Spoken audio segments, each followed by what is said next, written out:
Part 1 was conclusive proof of harm, where we obtained information from industry, publicly available, that shows biological effects and health effects. And we take that to its logical conclusion, take you through it, where we end up demonstrating proof of harm.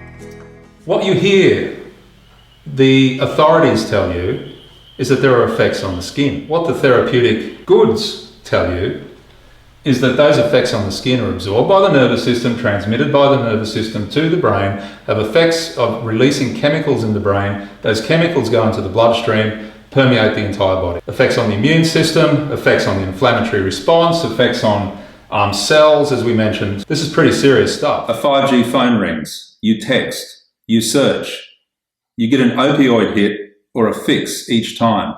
It seems 5G is addictive by design.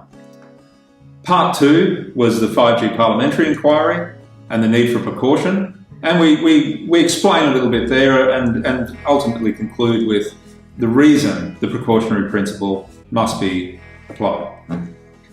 Part 3, we looked at misleading and deceptive conduct, and we explored a bit of the law around that. We also looked at a statement from Australia's Chief Medical Officer that 5G was safe, 5G wasn't hazardous, there were no biological effects or health effects.